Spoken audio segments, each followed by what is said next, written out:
and please give your presentation. Thank you.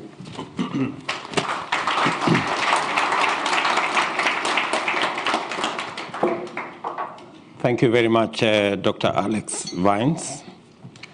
Distinguished ladies and gentlemen, good afternoon. Sorry. You will appreciate that I have been traveling, so morning and evening is quite a challenge. Let me take this very early opportunity to thank the management of Chatham House for providing me with this platform to engage this think tank and people in this global space on matters to do with the subject that you have asked me to speak on: elections in Kenya, challenges and opportunities for shared prosperity. I was here about 3.5 years, 3 years and a few months and a bit. And then I discussed about what I saw Kenya, a generally optimistic view of what I thought about our country. And in the context of our region, the challenges that we face in that part of the world. We live in a neighborhood that has many challenges, but in that context, Kenya still stands out as the place that can provide the necessary stability and the anchor for the engagement of our region with the rest of the world. On 9th of August this year, the people of Kenya will go to polls and we will have an election. A lot has been said about that election. I want to commit on this platform that we will work and deploy every resource in that's it within our ability to make sure that our election is free, is fair, and is peaceful.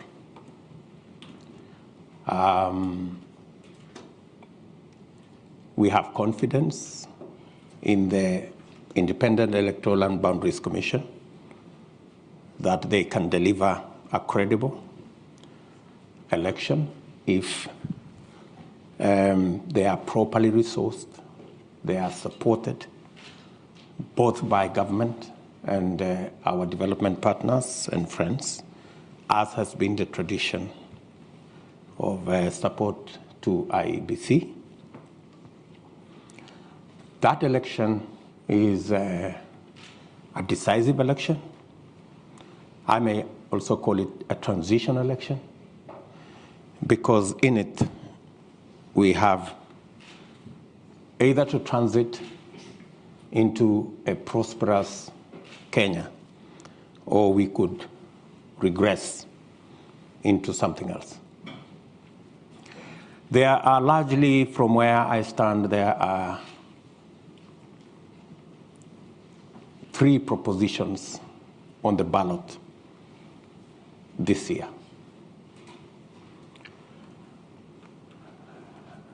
Number 1 is our democracy and constitutionalism. That's on the ballot this year. On our side, we believe that the way to the future is to consolidate our democracy by completing the implementation of our 2010 Constitution that is largely a very progressive constitution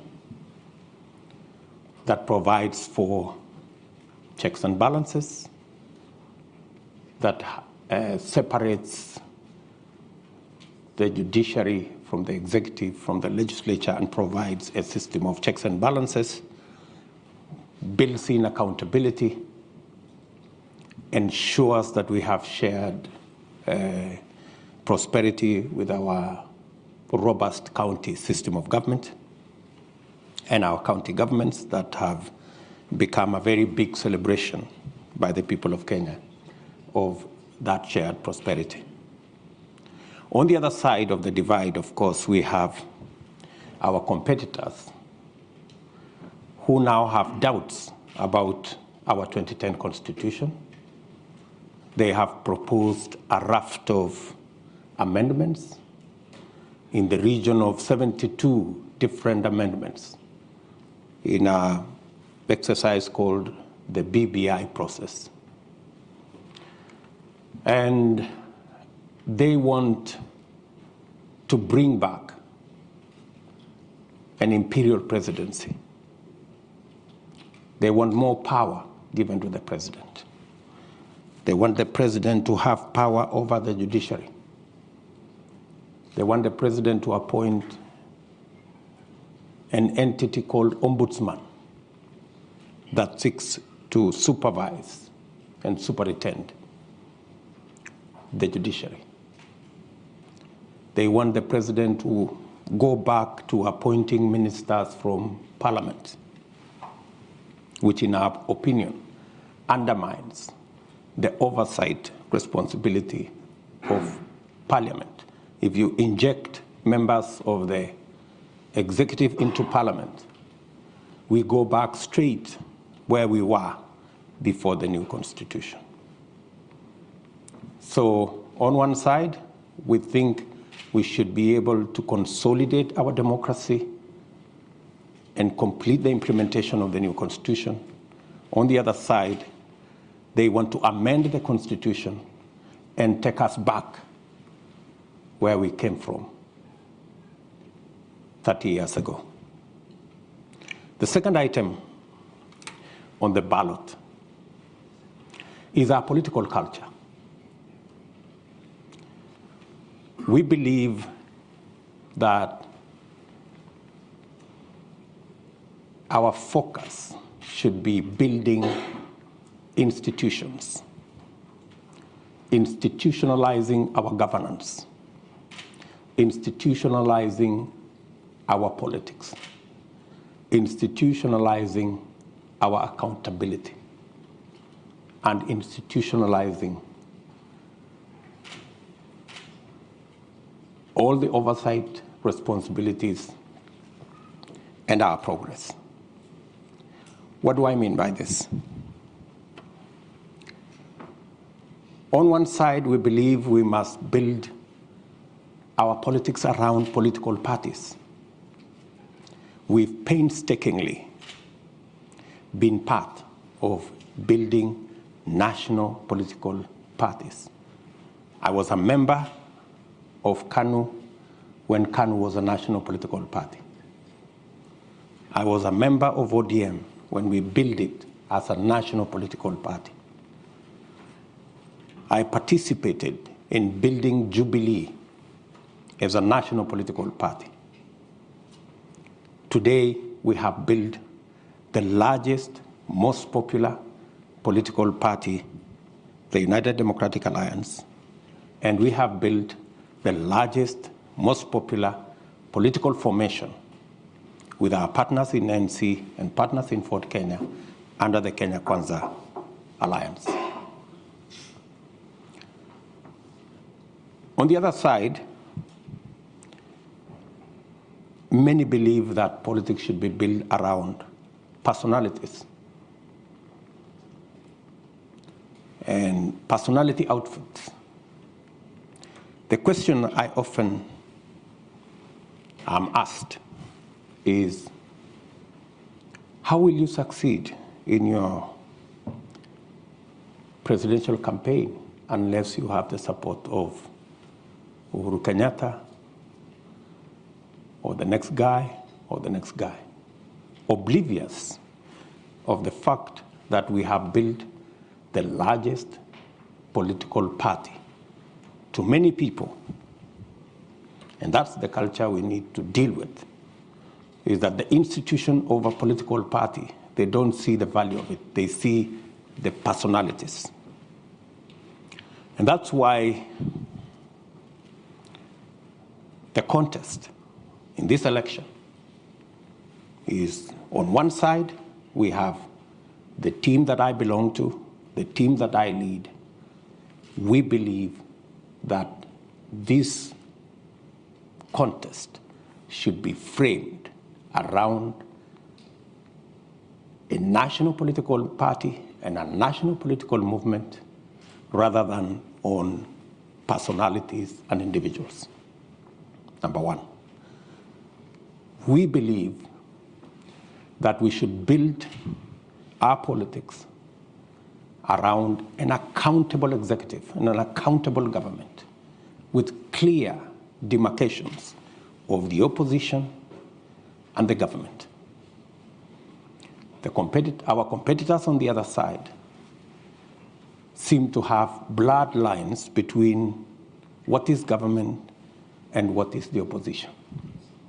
The result which you see today in Kenya, there is no government and there is no opposition. Today in Kenya, you have a mongrel of a governance system. You don't know whether it is the government that is in the opposition or the opposition is the one that is in government. Today, the leader of the opposition is a project of the system and the deep state of government. And unfortunately, the leader of what is supposed to be the ruling party is actually a squatter, or is it a refugee, in the opposition party. So we have quite a situation. And it's because of that that we believe we must not build our politics around individuals. We must build our politics around institutions. If we had built our even engagements around political parties, we wouldn't have ended in the situation that Kenya is in today, where we have opposition members chairing government committees. We have the leader of government being the foremost supporter of the leader of opposition.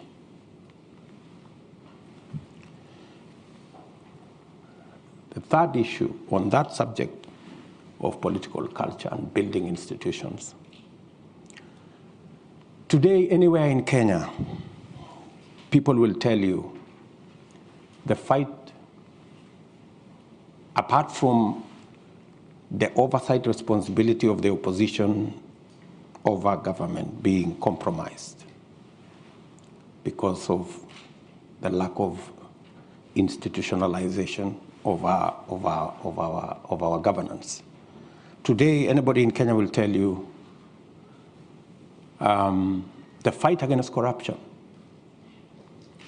is laced largely with political persuasion.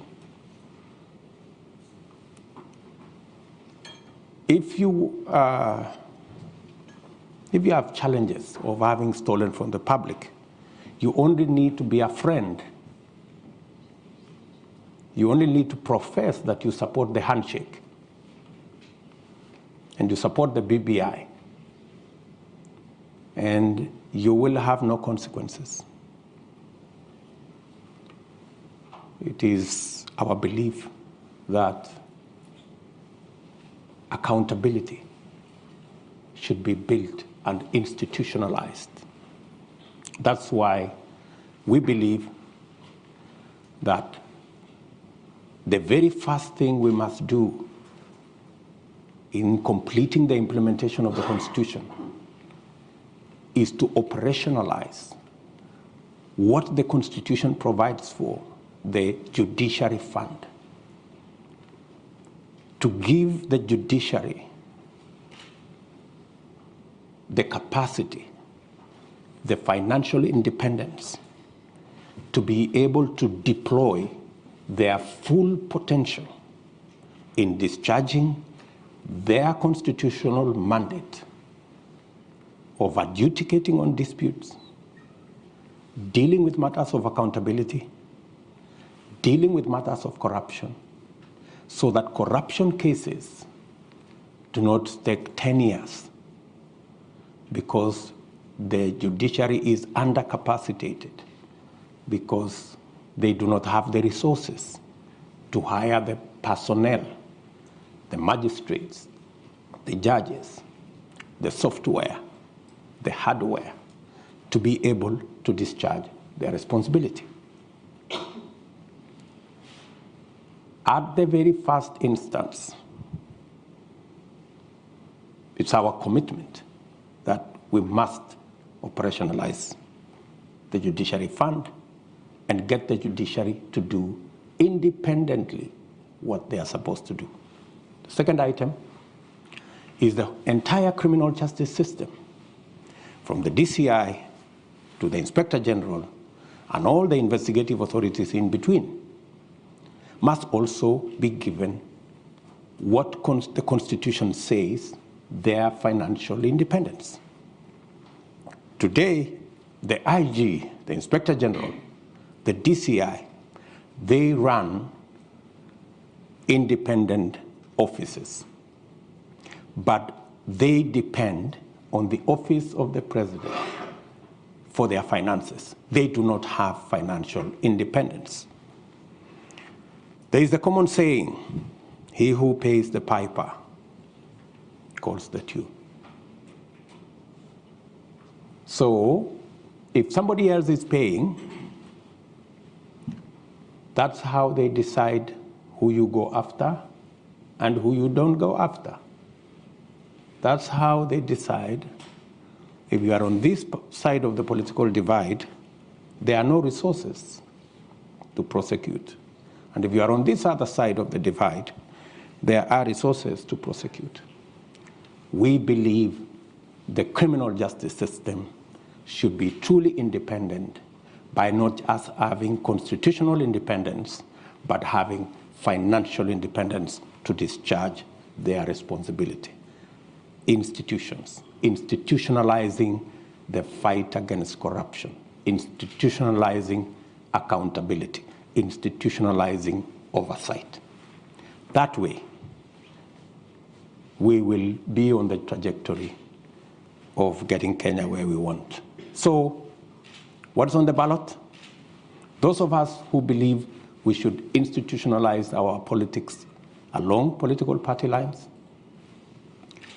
institutionalize accountability by having clear separation between the opposition and government, institutionalizing the fight or accountability by making sure that the judiciary is independent, the institution of the criminal justice system is independent, not just by constitution, but financial and operational independence as well, rather than build these around personalities who then become subjective and who then become biased, and we end up in the place we should not be. Finally, in the ballot, we have driven the economy right to the heart of this contest.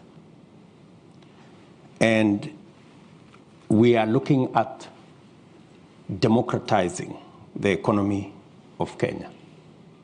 And that is why, with our partners in ANC and Ford Kenya, we have built an economic model around this election that